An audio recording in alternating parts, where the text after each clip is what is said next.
Welcome to the America's Workforce Radio Podcast, the flagship production of the American Workers Radio and Podcast Network, where organized labor and its never-ending fight to protect the rights of the American worker come first. Now, presented by LiUNA, Laborers International Union of North America. Here's your host, Ed Flash Ferenc. Airline workers in Germany go on a one-day strike over wages. Deal reached for culinary workers in Las Vegas. For Black History Month, today we remember Hattie Canty. And on the show, the BlueGreen Alliance and the Ironworkers in West Virginia. Welcome to the Wednesday, February 7th edition of America's Workforce, where we are available on at least 5 platforms. That includes Apple Podcasts, Google Podcasts, iHeartRadio, Spotify, and Pandora. We have 2 guests on the show today. We're going to start things off with Jason Walsh. Haven't had him on the show for probably 2 to 3 years. He is still the executive director of the BlueGreen Alliance. Website real simple, bluegreenalliance.org. This is a wonderful organization, started many years ago with a lot of help from the steelworkers, and their mission is pretty simple. They unite labor unions and environmental organizations to solve today's environmental challenges in ways that create and maintain quality jobs and build a clean, thriving, and equitable economy. Too often, Americans are asked to choose between jobs and the environment, but as we face increasingly severe impacts of environmental challenges like climate change and adapt to an interconnected global economy, we can no longer choose one or the other. We believe we can, and we must choose both. And Jason is the right guy. A little background on him. Under his leadership, the BlueGreen Alliance has won significant victories at the state and federal level. This includes landmark industrial policies and investments in infrastructure, climate legislation.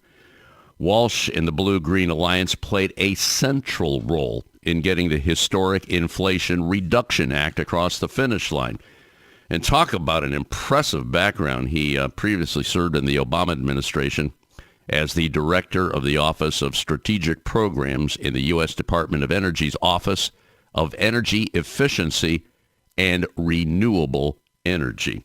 And one of the things we're going to talk about is an executive report about the impacts, the employment impacts of new U.S. clean energy, manufacturing, and infrastructure laws. Now, you heard me talk on this show about the good policy that came out of the administration in the first 2 years. Lately, it has not been very good when it comes to progress, but those first 2 years were incredible.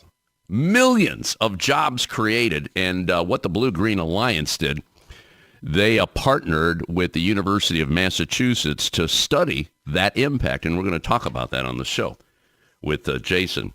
Later in the show, we're going to go to Wheeling, West Virginia, and join Kelly Dierkes. Kelly is the president and business agent of Ironworkers Local 59.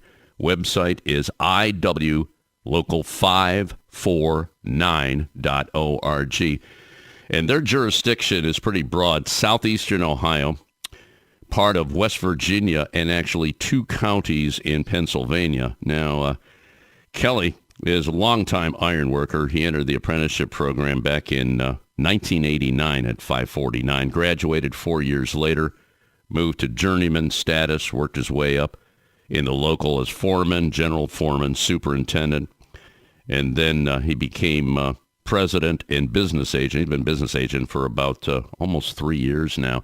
We're going to talk about the effects of no prevailing wage and the right to work in West Virginia. I mean, that's a very poor state, and lawmakers have just made it poorer by going down that road.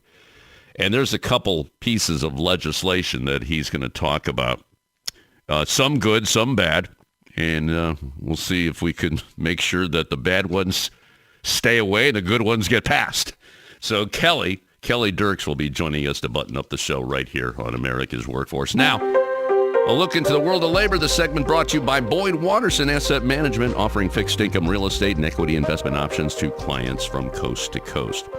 German union members who work as ground staff for Lufthansa Airlines launched a one-day strike today.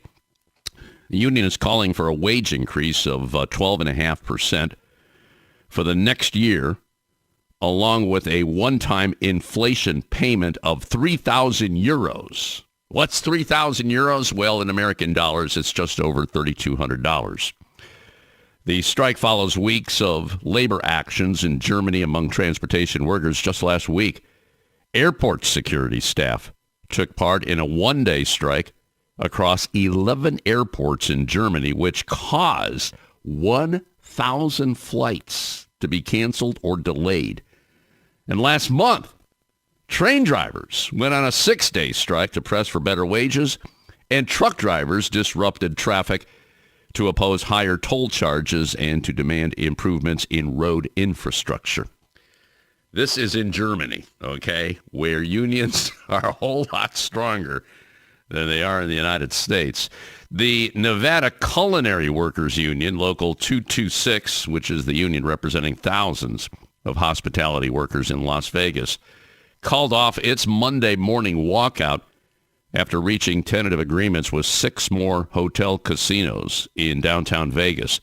Now, the strike would have created work stoppages in several Las Vegas hotels right before the Super Bowl, an event that's expected to bring 330,000 people to the city. In fact, most of them are there right now. So they had to solve this right away, okay? At least they got that tentative deal. Now, the union has not yet reached a contract agreement with Virgin Hotels Las Vegas, but has agreed to extend talks to avert a strike. They anticipate reaching an agreement in the next coming weeks. Now, following the tentative agreements, President Biden met with and congratulated union members at the Vdara Hotel as part of his campaign trail leading up to the Democratic primary in Nevada. Well, in honor of Black History Month this month, America's workforce continues to profile African Americans who pretty much paved the way for unions and all workers. And you know, when unions win, all workers win.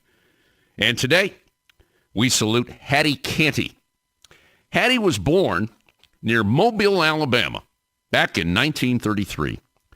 When she moved with her family to Las Vegas in 1972, she felt that the labor movement continued the struggle for racial justice that she'd seen in Alabama, noting that the two were linked. Well, in Nevada, Hattie Canty began working several jobs as a maid, school janitor, eventually a room attendant on the Las Vegas Strip.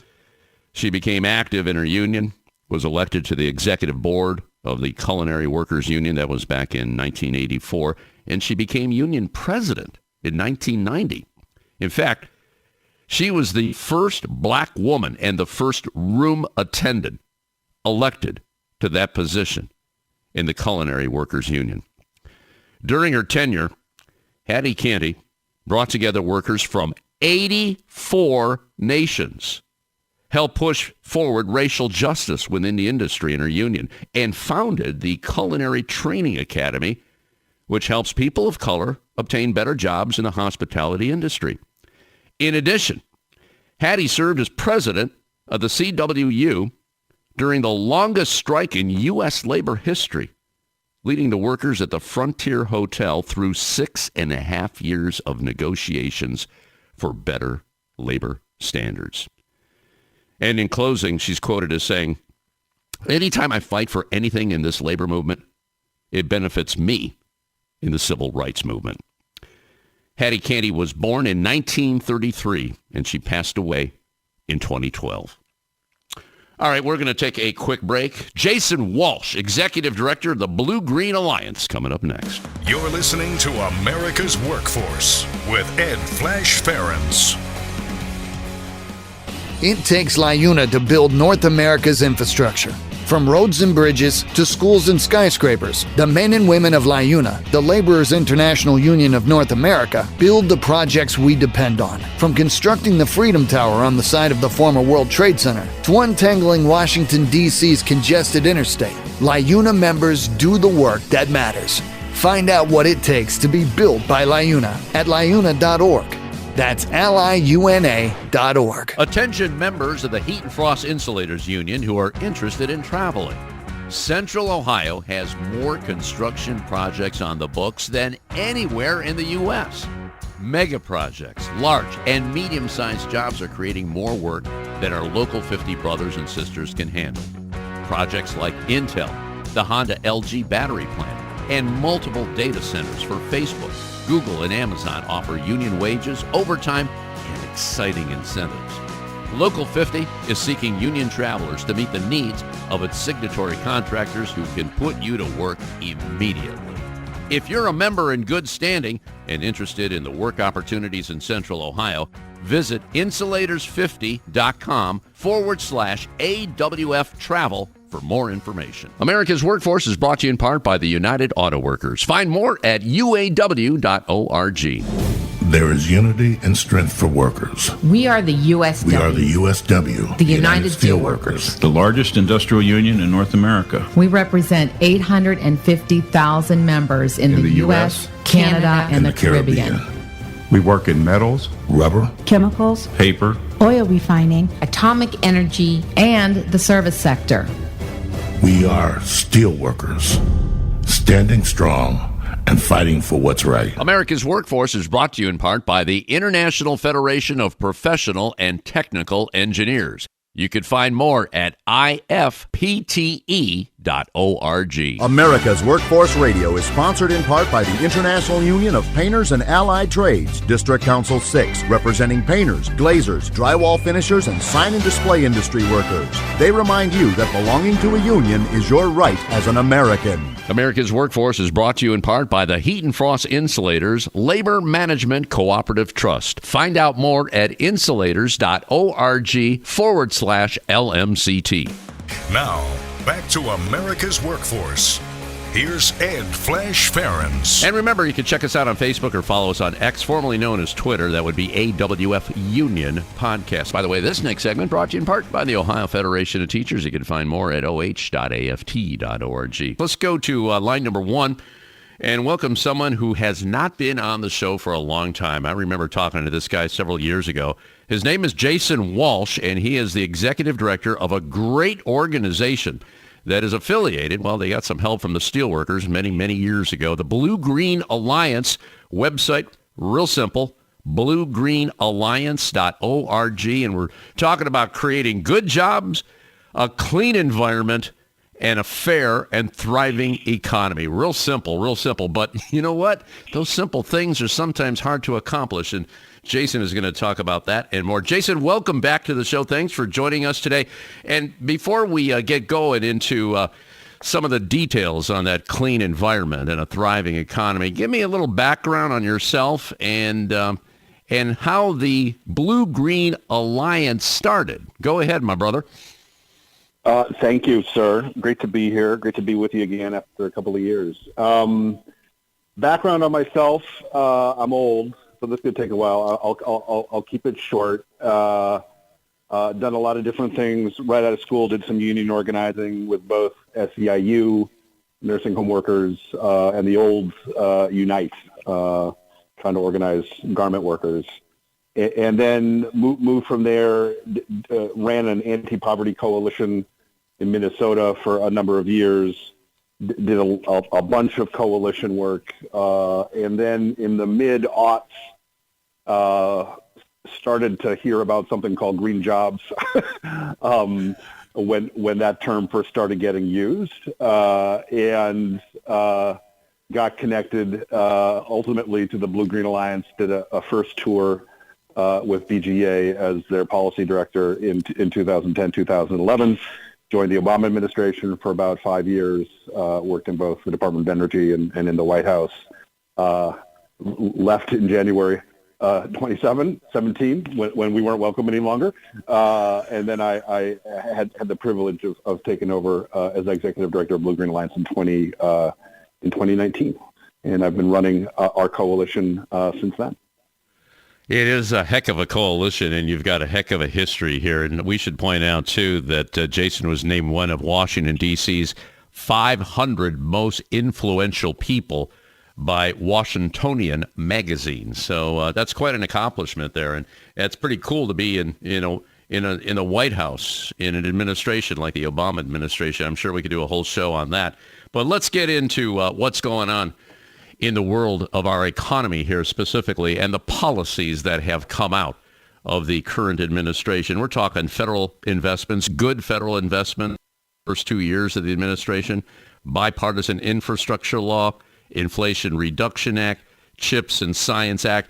Now, with the Blue-Green Alliance, I know you paid very, very close attention to this policy, and more importantly than anything, how that policy has transformed into good jobs. And it's important that we kind of connect the dots. So talk to me about that. Let's start right there, Jason. Go ahead.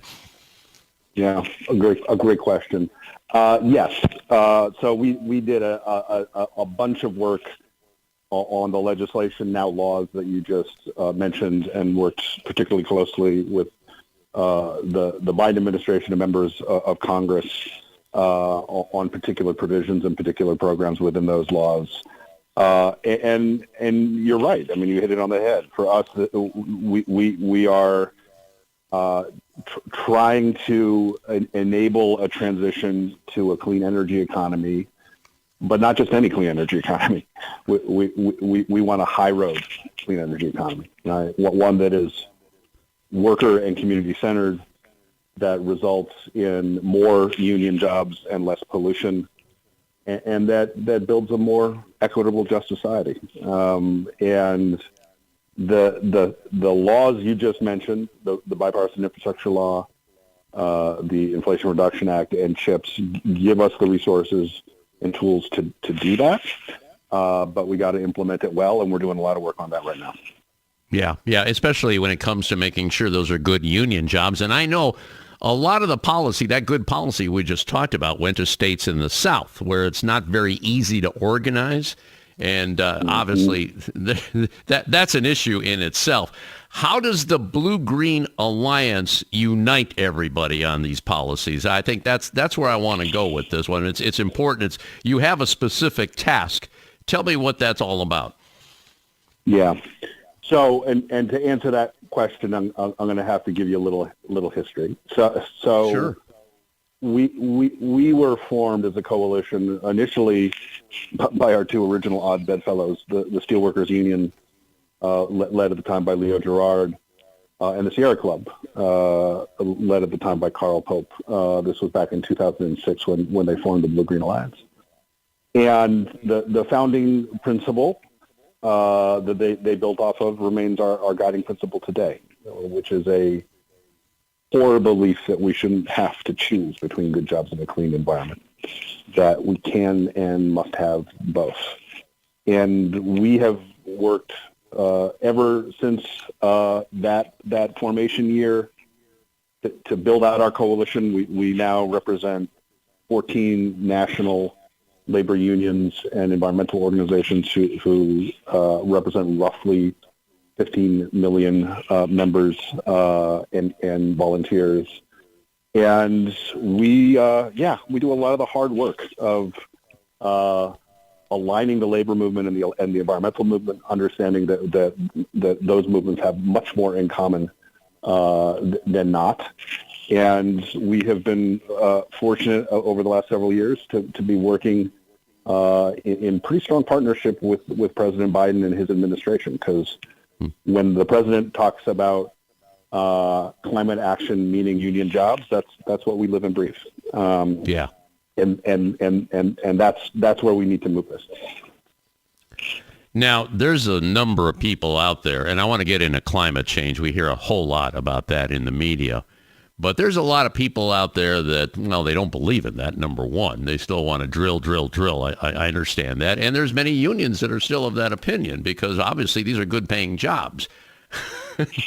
Again, this is not easy. How do you navigate that? That's got to be a tough road to hoe.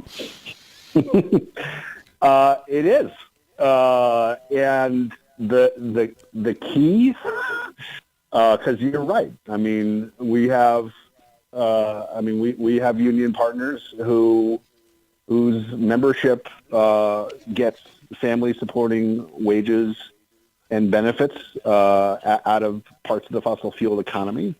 The only way it works is if the jobs in the clean energy economy are as good or better and more plentiful than the jobs in the fossil economy. And honestly, it's been a long road, and we're still on it.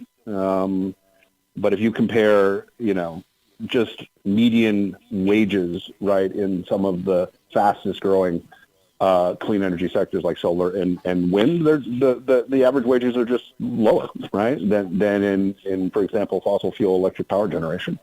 And that's a gap we're going to have to close. And I think we've got some tools, particularly in the Inflation Reduction Act, to close it. But that's the key. Because until we close that gap, we can't ask our labor partners to support this transition. And we've worked really, really hard over the last several years to be able to be in the position we're in right now, to create good union jobs in the clean energy economy. When you say solar and wind, they're not paying as much. Is that because most of those jobs are not union? Is that the reason? It's a mixed picture, and unfortunately, there's a bunch of different data out there. I think that's a big part of it, certainly. It's also because these are newer industries. There are a bunch of reasons, but bottom line, these workers need to be paid family supporting wages, and they need job security, they need job quality, and the best pathway to getting those things is to be part of a union. And Jason, by the way, we're speaking with Jason Walsh, who is the executive director of the BlueGreen Alliance. The website is bluegreenalliance.org. Well, when we're talking about the fossil fuel jobs and solar and wind power, correct me if I'm wrong, because I've been reading some data over the years. There's actually more jobs today in alternative energy, in solar and wind. Is that pretty much the case? And if it is that going to continue? It depends on what you count, right? But what the data shows is that the fastest job growth has been in renewable energy sectors, and it's been much faster than in fossil sectors. And certainly all the projections are that trend will continue and accelerate, particularly with the passage of the Inflation Reduction Act. In fact, we did some analysis with the Political Economy Research Institute, which is based at UMass. It's a bunch of economists there, to just estimate the number of jobs that would be created by the three big historic industrial policies that were passed in the 117th Congress, right, which is IRA, CHIPS, and Bill. And their estimate is we're looking at job creation of roughly 3 million jobs a year over the course of those investments, which is a huge number. I mean, that represents close to 2% of the total U.S. workforce.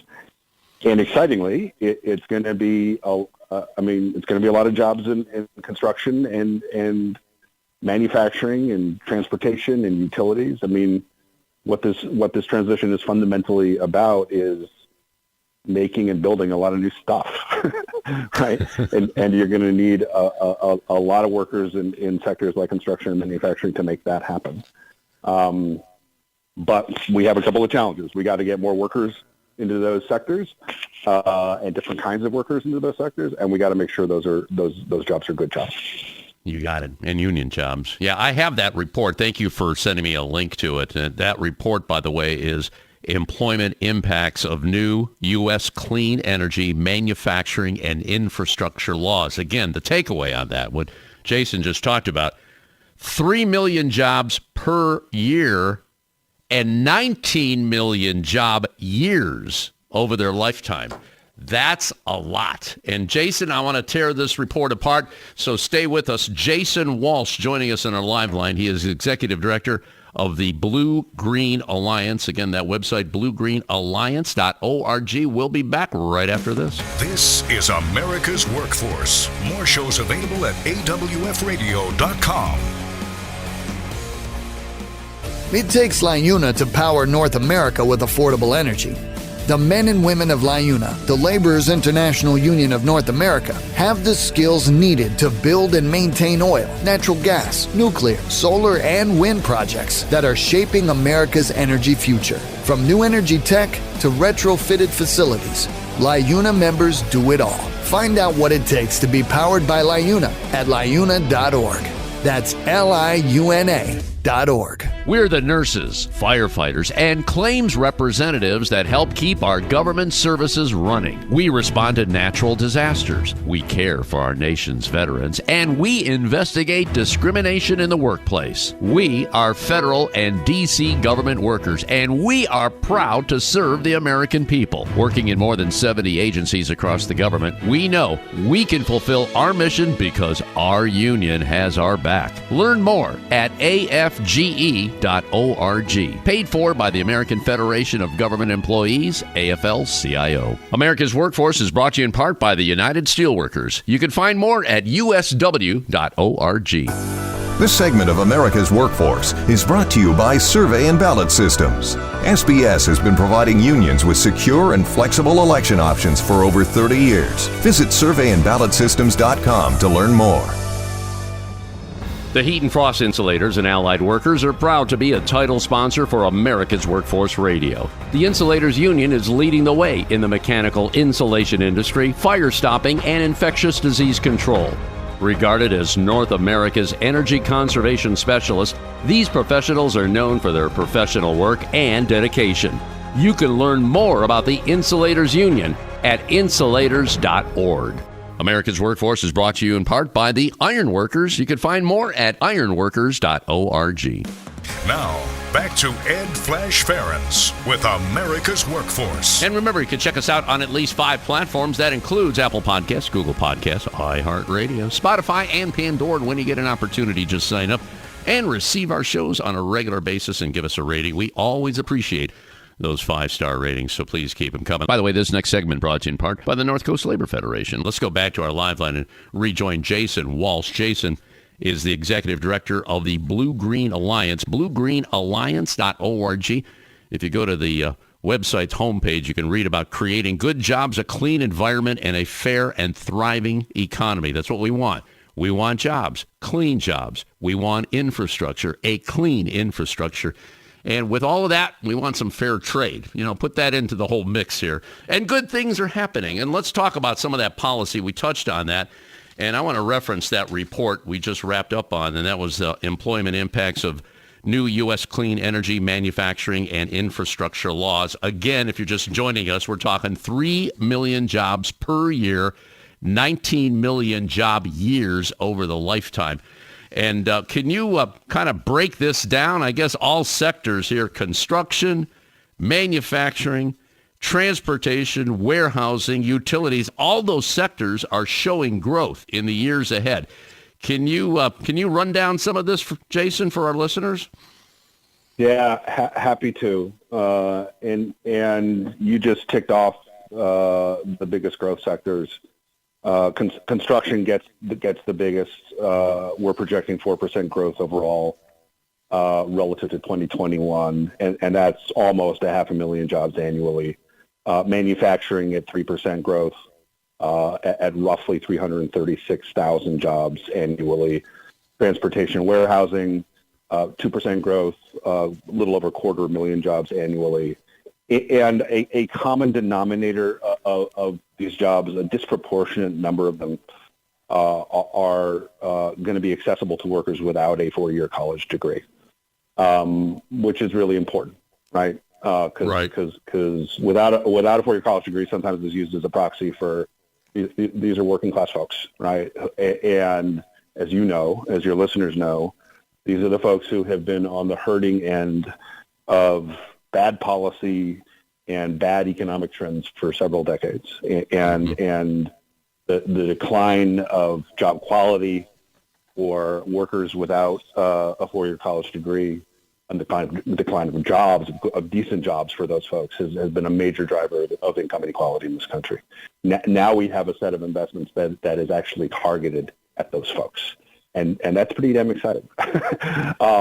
But to actually make that real, we got to make sure there are accessible pathways into these jobs, and we got to make sure these jobs are union, so that they aren't just jobs; they're careers that can be middle class careers and support a family. Well, we've been hitting it pretty hard, especially with construction here. We have a lot of trades that take part in America's workforce. You're probably aware of what's going on in central Ohio. Oh, my God, talk about a boom there. You've got the Intel plant, and there's several Intel plants around the country, and you could trace that to the CHIPS Act, the Chips and Science Act. And then you've got Apple, we got Google, we got Facebook. Like central Ohio is becoming kind of like a new Silicon Valley area. And I want to get into workforce development here because you know what scares me, and it probably scares you too a bit. And I've talked to a number of trades about this. They're saying, we've got a lot of work. In central Ohio, they're looking at 20, 25 years out. And we're not cranking out enough people, especially in the high schools, to, say, okay, maybe not go to college, but get into the apprenticeship program, or maybe find something in manufacturing because the jobs are there. How's the BlueGreen Alliance handling that right now? Because we want to make sure we connect everybody with these jobs. So what's your answer to that? Yep. Let me first, if you don't mind, just comment on the examples you gave from Ohio, right, of Intel and other places. All of those investments, all of them, the big ones, have been driven by federal investments and federal policy under the leadership of President Biden.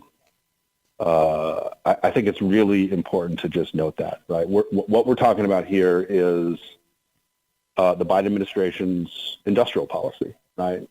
And what that means is that this administration, with help from Congress, or at least Democrats in Congress, has invested in economic sectors that are of strategic importance to the United States and its people, not to mention the fate of the planet, but are also attaching conditions to those taxpayer dollars to make sure that we're maximizing the public benefits, the worker benefits, the community benefits of those investments. But it all starts with that targeted industrial policy, which is really, really important that we communicate to folks. You're right that the workforce development challenge here is enormous. The bottom line is that businesses are going to need to recruit, train, and retain hundreds of thousands of workers over the next decade as we make this transition. And yet we are currently experiencing pretty low unemployment rates, effectively zero in some sectors, in some parts of the country. And much of the investment, as we've just talked about from these laws, flows into sectors like manufacturing, construction, utilities, where labor markets are incredibly tight, where shortages already exist, and where the current workforce is aging, right? Currently 1 in 4 manufacturing workers, 1 in 5 construction workers are age 55 or older. And it's an incumbent workforce that's also disproportionately white and male. So, look, we're not going to be able to make, build, and repower our way to a clean energy economy or create a workforce that looks more like America unless we bring to bear really intentional workforce strategies and the public investments to support them. I think for your listeners and for all the companies out there, what the message we need to be delivering is that unions can be the most important partner that a company has in executing workforce development strategies, right? They recruit and train workers all the time. They do it on a sector-by-sector basis. They run or partner with some of the best occupational skills training programs in the country. They only train workers when there's defined employer demand, right? As opposed to train and pray. And they only train people to industry-recognized credentials, right? Furthermore, and this is key, they also play an essential role in retaining workers through collective bargaining for family-supporting wages and benefits. It's not enough, as you know well, for companies to train workers for a job. They have to keep them. and job quality translates into worker retention. How are we doing in Washington now? And you probably want to stay away from that place because it can get pretty ugly. These policies happened in the first couple of years of the Biden administration, and they seem to have halted because of the political gamesmanship that's going on right now. And in a way, that might be a good thing. I hate to say that, but because of what you just said, we got to do some catch up here. We got to train these workers for the next generation or the next 2 generations. But here's my other concern, and you never know what's going to happen politically. We've got momentum right now. You know that. I know that. People listening to the show know that. We have to continue that momentum nonetheless. We've got an expanding population. We've got a lot of need out there. People have to have high wages today in order to have to support their family. I mean, that's what it's all about. But well, number one, do you deal with Congress on issues like this to explain what's going on and what needs to be done? I'm just wondering if that happens with the BlueGreen Alliance. Yeah, we work with Congress all the time. And as you just suggested, unfortunately, in the House of Representatives, they seem much more interested in political theater right now than in passing policies that actually improve. So they're focused on impeachment for very suspect politicized reasons. And there's a lot of the people's business that needs to get done that's not that. But we do communicate with them. We work with them all the time. We work with them on a day-to-day basis. I will say for everything that we got across the finish line in a democratically controlled Congress in 2021 and 2022, there's still work to do, and it includes work on workforce development policy. I mean, one of the things we were not able to really include in any substantial way in the Inflation Reduction Act, for example, was a significant set of resources for things like publicly funded career technical education that goes into the high schools. You were just talking about that. Our publicly funded workforce development system, right? One-stop centers and workforce development boards. So there are more resources that need to be put out there. I do think, kind of leaving aside the capital for a moment. I mean, I think there's a cultural shift that we have to make here. I mean, we've spent a couple of generations now telling our kids that the only pathway to the middle class is a 4-year college degree. And look, a 4-year college degree is really important, but it's not the only pathway. And in fact, some of the best careers out there that are going to be where employers are going to be looking for lots of workers are welders and machinists and electricians. So we're going to have to get that word out, and it's not just policymakers talking about that. It's got to be all of us. I think we've spent a long time kind of dumping on blue collar work and disrespecting blue collar work, and we need to lift it up. And particularly in this moment, right, where we're trying to fundamentally change the way in which we generate energy and the way in which we build infrastructure. I mean, it's kind of exciting, right? Yeah, I mean, those welders, those electricians, those machinists, they're making and building stuff that's really all about whether or not we can have a livable climate for our kids and our grandkids. And so this is kind of an exciting national project that we're in the middle of, and it's going to be blue collar workers who are driving it. Yep. That blue collar is okay, and in many cases, and you know this, Jason, you're making more money as a blue collar worker than a college grad today. That is a fact. Yeah, you're not in debt. Yeah, exactly. Very good point to leave on. What a great conversation. Thank you so much. Long overdue, my brother. Let's keep on this. Let's keep this train rolling here. This is good stuff. Jason Walsh, Executive Director of the BlueGreen Alliance, bluegreenalliance.org. You take care and please stay in touch, okay? Thank you, brother. All right, we're going to take a quick break right now. When we come back, we're going to link up with Kelly Dierkes. Kelly is president and business agent of Ironworkers Local 549 in Wheeling, West Virginia. Back in a few minutes. This is America's Workforce. It takes LiUNA to keep America running.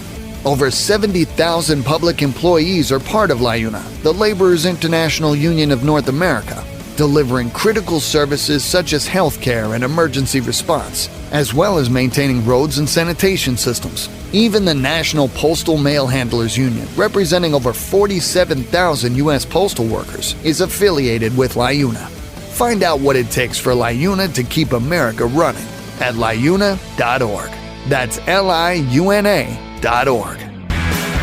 The Ironworkers Great Lakes District Council, consisting of 8 ironworker local unions in West Virginia, Pennsylvania, Ohio, and Michigan. We build the skylines and bridges along the Great Lakes. With more work than ever before, the Great Lakes District Council is actively searching out the next great ironworker, whether it's building the next Intel plant or constructing a bridge to safely connect our great cities along the lake. So join the Ironworkers Great Lakes District Council today. Find out how and learn more about the council by visiting iwdistrictcouncil.com. America's Workforce is brought to you in part by the Communication Workers of America. You can find more at cwa-union.org. America's Workforce is sponsored in part by Boyd Watterson Asset Management, LLC. Find out more about our investment solutions tailored to meet the needs of Taft-Hartley funds at boydwatterson.com. America's Workforce is brought to you in part by the International Brotherhood of Teamsters, where you can find more at teamster.org. A great union requires a reliable election system. Survey and Ballot Systems is a trusted election partner with more than 30 years of expertise in managing union elections. By partnering with SBS, your union can ensure it gets an auditable process and a high level of customer service. SBS is here to help you conduct your union vote securely, transparently, and with trust building always in mind. Visit surveyandballotsystems.com to learn more. This portion of the show brought to you by the International Union of Bricklayers and Allied Craft Workers. For more information, please visit bacweb.org. There is unity and strength for workers. We are the USW. We are the USW, the United Steelworkers. The largest industrial union in North America. We represent 850,000 members in the U.S., Canada, and the Caribbean. We work in metals, rubber, chemicals, paper, oil refining, atomic energy, and the service sector. We are steelworkers, standing strong and fighting for what's right. America's Workforce is presented by the Laborers International Union of North America. Feel the power right now at LiUNA.org. Now, back to America's Workforce. Here's Ed Flash Ferenc. And remember, you can check us out on Facebook or follow us on X, formerly known as Twitter. That would be AWF Union Podcast. By the way, this next segment is brought to you by Blue Cross and Blue Shield's National Labor Office. Blue Cross and Blue Shield companies formed out of a need to provide affordable health care to teachers, loggers, and miners. Well, in 1965, the Blues developed the National Labor Office to strengthen its commitment to organized labor. Today, Blue Cross and Blue Shield's National Labor Office remains focused on America's workers, advocating for affordable and equitable health care, partnering with strategic alliances to provide industry-leading products and services, and proudly serving more than 18 million unionized workers, retirees, and their families. Yes, working hard for America's working families for the health of America. You can learn more by following them at Blue Labor on LinkedIn and X, formerly known as Twitter. All right, let's go to line number 2 right now and bring back to the show. We checked in with this guy, I want to say maybe it was earlier last year.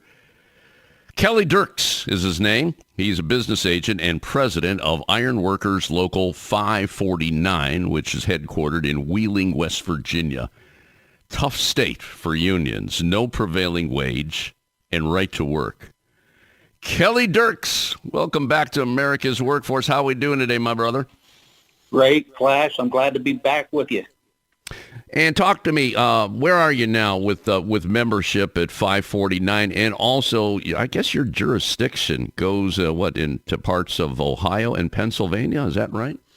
That is correct. We're running around 360 with journeyman active members, and we cover 6 counties in Ohio, the southeastern part of Ohio, and 2 counties over in PA, and about 13 counties in West Virginia. So we got a big area. Yeah, you do. And how's the work been for Local 549? It's been steady. I mean, I would have took a little bit more. We see a lot of projects coming, a lot of bridge work with this infrastructure bill that the bipartisan with President Biden getting that signed. We love that program. We're building a lot of bridges in West Virginia. We have a lot of bridges out there in West Virginia. We're looking at about maybe 200 in the next 2 or 3 years to build. And in Ohio, we're on bridges right now in Ohio. It's helping us out a lot. Kelly, let me ask you this. We just got off the phone with the BlueGreen Alliance, Jason Walsh, and we were talking about the policies that came out of the Biden administration in the first years. And you just mentioned infrastructure. That was one of 4 really, really good pieces of legislation. And it seems like a lot of people don't realize that a lot of the jobs that are being created came out of this administration. What's the story in West Virginia? Do people understand that? I mean, people in your local and the people that the area that you work in. Yeah, so we try to educate them. I don't know what the culture is nowadays, but we're divided in our local on how Republican, Democrat. But they got to understand that these bridges didn't come out because of any Republican-sponsored legislation or the CHIPS bill. We got a battery plant in Weirton, West Virginia getting built. We got a data center down in Hannibal, Ohio that's getting expanded every day. So these things come from them legislation that the Biden administration put forward and got passed, and we're so thankful for it. Our members, it's just a hard, we explained it to them, but they have to make up their own minds when it comes to voting in a general election. And we know our friend has been Joe Biden. There you go. And when it comes to right to work, wasn't your governor, I don't know if he's still governor over there, he said, well, we went right to work. The jobs were supposed to come. We're supposed to create more, but that didn't happen. But at the same time, they're not trying to reverse it, are they? No. We have really, in the last 2 cycles, been working with the Republicans on educating them. And they are slowly but surely coming around and working for the working people of West Virginia. I mean, we've made huge strides, at least in the House. The Senate seems to be a little bit tougher nut to crack, but we do have some friends down there. It's helping us out tremendously, and they understand what the needs of working people in West Virginia. And no matter what party we work with, that's what we're trying to do, educate them on the benefits of having local labor do your projects in your state instead of them dollars going out after they build them. Yeah, that's where prevailing wage comes in. All right. I understand there's a couple of pieces of legislation. I'm looking at, looks like 4 of them here. Some good, some bad. Let's start off with the good one here. House Bill 5200. What's that all about? Yeah, so this came about over in Ohio. They did the same thing. We're looking to do it in West Virginia. It requires the public school guidance counselor to engage with the trades apprentice program as a continuing education condition of employment. So they're going to have to, these counselors are not pushing enough people into the building trades, which we got a huge need for, and they don't see the benefit because they've all come through college. So we need to train them to educate our guidance counselors. Hey, the trades have a lot to offer, great benefits, great retirement, and great living wages. And you need to have these students look at that option coming out of high school.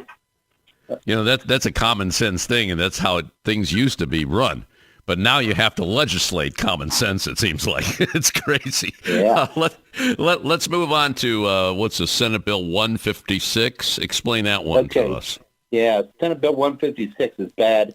These are the rich people that want to conceal public construction payroll documents from the public view and make it easier for unauthorized workers to operate in the state of West Virginia. So they don't want, this would be, if I'm trying to get certified payroll on a would say a Davis-Bacon prevailing wage job, this would be blocked. You couldn't get these records. They want to be able to misclassify. It's always about misclassifying the worker. In Davis-Bacon, they have to be classified, and they want to misclassify or hide them all together. So this bad is super bad, and they've run it every year, and we've been able to block it. We think we got it in the committee that will let it die there, and we're hoping that's the case. So this is not their first rodeo. They've been trying to get this for a couple of legislative sessions then? 8. 8. Oh, wow. They don't give up. They don't give up. Well, let's just keep it in committee. This is in their playbook. Yeah. We deal with that in the state of Ohio. You got a couple of lawmakers that keep introducing right to work, and they're just preaching to their donors there, and they typically die in committee. But that's because of the trades going down to the state capitol and saying, not a good idea. Not a good idea. Let's move on to, this is a House Bill 5424. What's this one? So there's 2 of them. They're both about unemployment cuts. So in the state of West Virginia, the unemployment is so overfunded, it's unbelievable. But they keep introducing, they want to cut benefits down to 12 weeks. And then they introduced it, well, that wasn't going to run real well, so they introduced it to go down to 20 weeks. Right now it's 26 weeks. And they think they're going to get these people off the couch, that they're not getting benefits. These people that's on the couch haven't worked enough to get unemployment benefits. What this hurts is your seasonal workers in the trades. We don't work all the time because of the weather.